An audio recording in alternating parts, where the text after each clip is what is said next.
We want to go now to Tom Rogan, who's a columnist for the National Review here in Washington on this story. Tom, thanks a lot for joining us tonight. Good to be with you, Tucker. So sum it up for me. What's the national security interest of the United States preserved by attacking Syria? I think it's twofold. The first point is that the president, in his statement this week, in relation to what has happened on the ground. And I would say that although the evidence is classified, people I've talked to, both here and abroad, when you have multiple intelligence agencies from different countries saying the same thing, tends to lead more credence. But the first point is that he put his credibility on the line, I think, in terms of saying that this was unacceptable, that it crossed many, many red lines.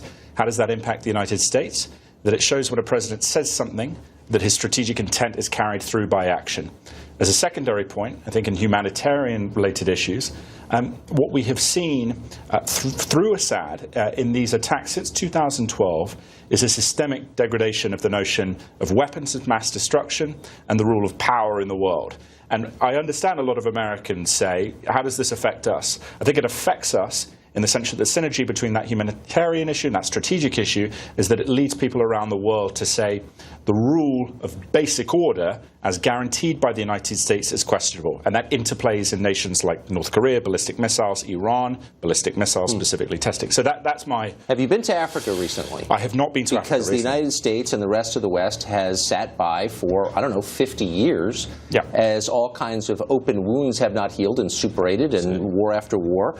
And tremendous amounts of humanitarian suffering, and we haven't intervened because it didn't seem clearly in our strategic interest. So I don't think most Americans, and they should have a say in this, believe that a purely humanitarian impulse is reason enough. Right, but that's why I say that there's the connecting point. So the first point was the president said it, therefore we have to do it. Otherwise, our credibility as a country is undermined, which is not a crazy point, but we've seen this in the past, where presidents appeared to go out and then pulled back. And by the way, this president didn't say, I have to attack Syria now. I think the strong implication, though, that there was going to be some kind of military response. Okay, but clearly, I mean, since we've seen this movie before. We have. Right. And look, and I take your point on the pure humanitarian issue, Rwanda, what we see in terms of basic poverty in countries around the world. But I do think it matters in the case of the Middle East. And again, ISIS matters to us, right? Omar Mateen, Orlando, the Paris cells. How does Assad affect that? How does the notion of American power affect that?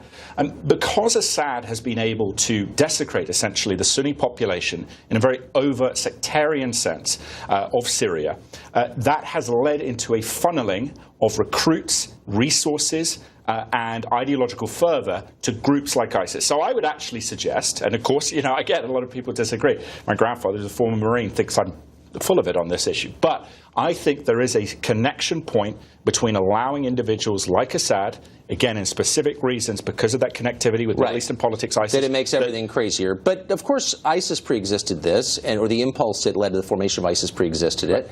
And you have to ask the obvious question, which is, why would anyone support this, given what we have seen over the past 15 years in the Middle East, where our interventions didn't make things better, despite a lot of effort and money and goodwill, but in fact made them worse, in fact may have precipitated the situation here. And I think that's a legitimate point. It's the same geniuses who push that who are pushing this. Have you noticed? But I think that the difference is here, what we are talking about in calibrated, limited military action. And again, overspill, we have seen Iraq. The reason I personally support the president taking action here is that I think Russia's strategic interest, when we have the end game in Syria, it's going to be negotiations. The Russians have bought place there. Putin is someone who is not going to give up everything. I think Latakia, Tartus, their bases there in the Mediterranean, that they bought that, right, by what they have done. They wouldn't give that up. But I don't think the Russians have Bashar al-Assad is not Putin's best buddy. Bashar al-Assad is useful to the Russians, but Bashar al-Assad being removed from power helps us in the sense that it delegitimates that ISIS narrative. Assad as the bannerman for killing Sunnis, he's gone. But at the same time, a successor government that had buy-in from the United States and the Russians, a replacement individual, that I believe that future leader is something the Russians would agree to. Kind of like in Iraq. Like we've done there. That future leader who's going to be way better than the last leader. Well, who is this future leader, by the way? I would say Haider al-Abadi, the Prime Minister of Iraq now, is actually a very good leader. Is Iran more powerful now than it was at the beginning of 2003? No, but I think we are in a position now where Iraq is on the cusp. But so who is this leader who's going to take over from Assad?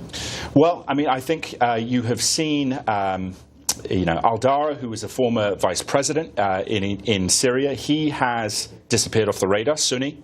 So you're going to put a Sunni in charge of Iraq. Well, what's going to happen to the Christians in Iraq? It's about 10% of the population. They were protected by the Assad government for 50 years, by his father as well. Yeah. To the extent he's retreated from parts of the country, they've been slaughtered.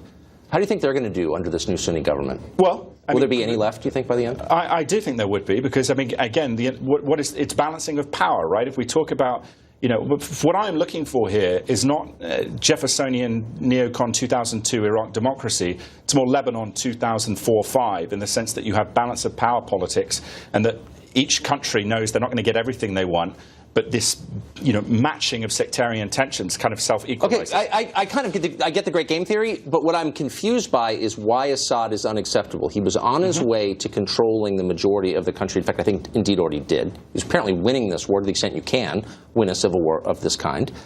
And yet, all of a sudden, in the space of 72 hours, we've decided he's totally unacceptable on the basis of pictures whose provenance we're not really sure. I mean, let's stop pretending here. We don't really know, because there hasn't really been an investigation, because it's been 72 hours. So how exactly did he go from the inevitable leader of Syria to totally unacceptable in that short period of time? Well, partly because the president changed his mind. President Trump changed his mind. But you're not the president. Why do you think that all of a sudden it's unacceptable for the guy with the most power in the country? I always thought it was unacceptable. On moral grounds? Not necessarily on moral grounds, but again on that synergy. You are not going to get rid of ISIS unless he goes, because he is the template. He is the banner man for Sunni recruitment of Salah.